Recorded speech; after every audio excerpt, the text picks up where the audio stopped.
The Ultimate Secrets of the Universe, Part 5, Computing a Quantum Universe. A separate instance of the elemental program computes the continual spacetime evolution of each coherent particle process in the observable universe. The universal processor runs all these innumerable program instances simultaneously in a manner that computes an observable universe that is both fully relativistic and quantum.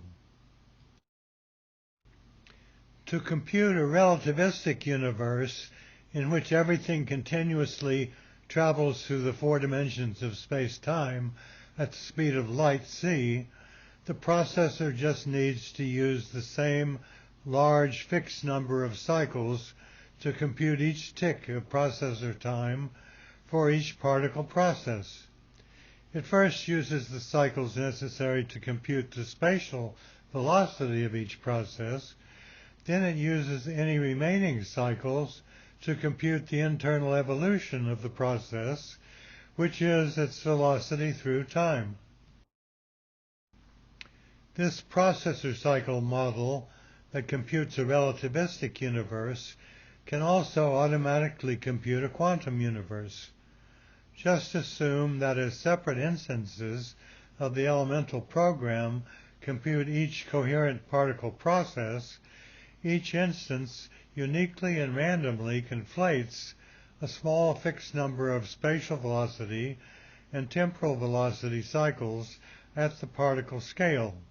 That is, it computes spatial velocity with temporal velocity cycles and temporal velocity with spatial velocity cycles.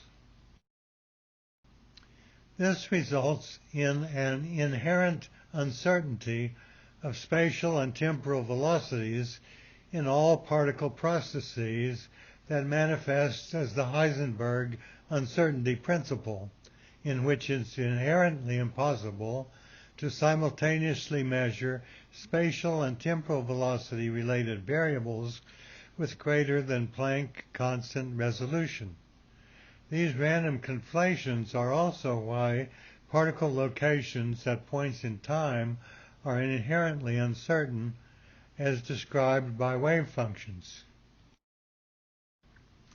And just as the large fixed number of processor cycles per tick of processor time is the source of the value of the speed of light c, so the fixed number of random conflations in each tick of processor time is the source of the value of the Planck constant h.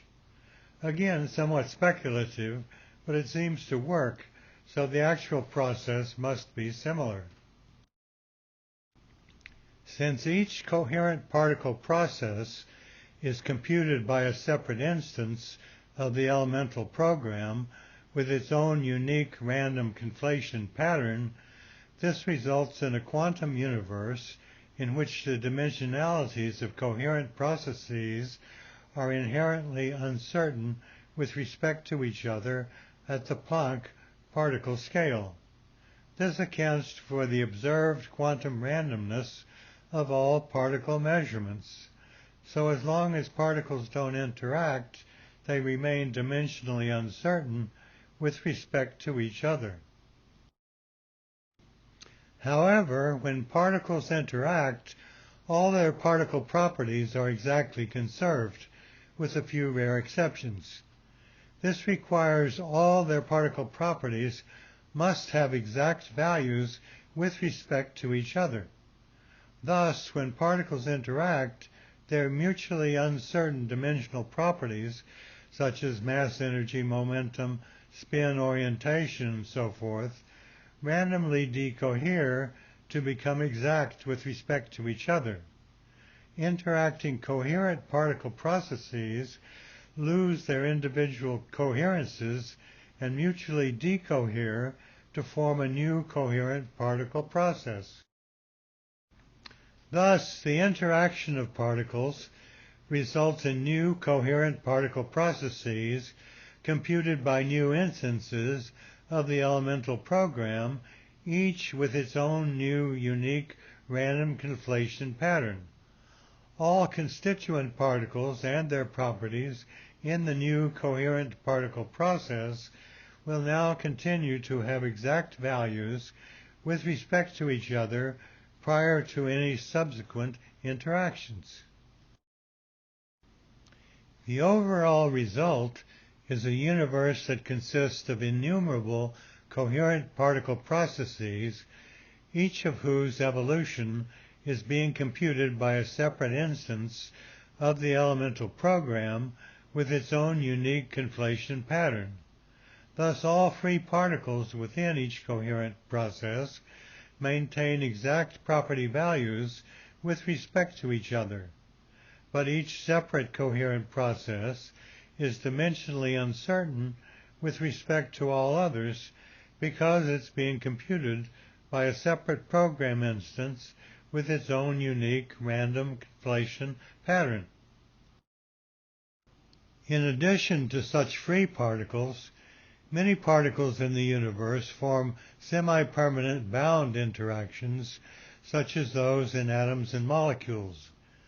These exist in states of partial decoherence, in which dimensional interrelationships are partially constrained by their bonds, but still indeterminate at finer scales.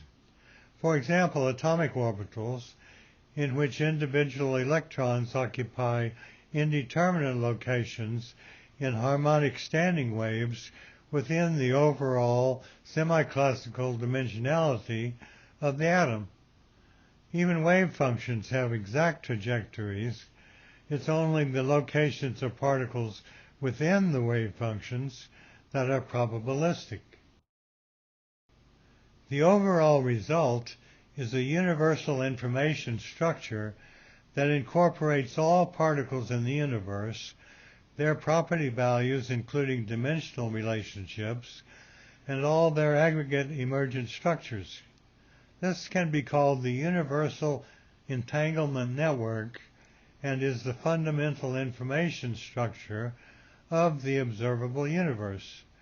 Because the UEN implicitly includes all dimensional relationships among particles in their property values, everything is effectively computed relative to the implicit dimensionality of the UEN. Because of the UEN's existing universal information network of particle property relationships, all particle interactions automatically get computed with respect to the overall information structure of the UEN.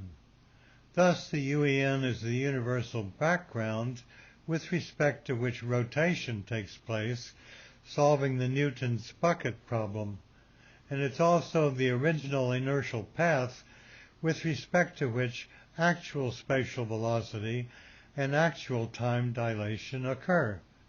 It's what Planck sought as the average mass of the universe. It's the aggregate dimensionality of the observable universe and cosmic microwave background. The UEN exists only as the intrinsic information of all particles and particle properties themselves. All the relationships among particles are implicit in the values of the particle properties themselves and not explicitly encoded as separate information structures.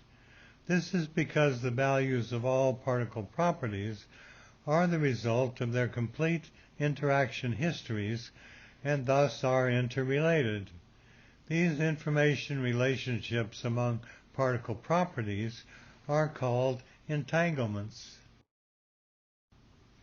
All relationships among particle property values produced by conservation interactions should be called entanglements, though physicists tend to apply the term only to certain cases that appear paradoxical. Entanglement is basically very easy to understand. Even the two halves of a chocolate chip cookie are entangled on their chocolate chips because the number in one half determines the number in the other half, since by conservation they must sum to the number in the original cookie. Thus, in particle interactions, the values of particle properties are conserved, and the totals of each particle property entering and exiting an interaction must be equal. However, two opposite spins in particular could have any orientation so long as they are opposite and still be conserved. And there is a general principle that whatever is not forbidden by a physical law will occur with some probability. This also includes the indeterminate trajectories of resulting particles so long as energy and momentum are conserved.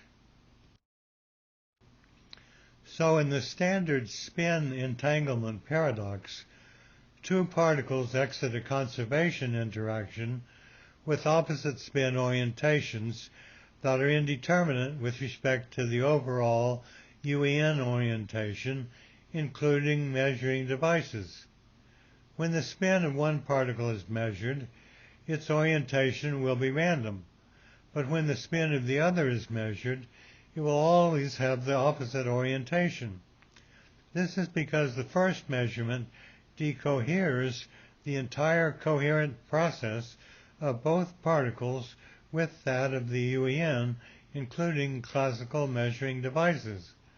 A simple non-paradoxical explanation with no faster-than-light communication and in a computational universe that is inherently non-local. So when we understand that every particle process is being computed by a separate instance of the elemental program with its own unique random spatial-temporal velocity conflation pattern, the quantum world is no longer paradoxical. This is how the computational universe automatically computes its quantum nature. Watch all the talks in the Fundamentals series, preferably in order.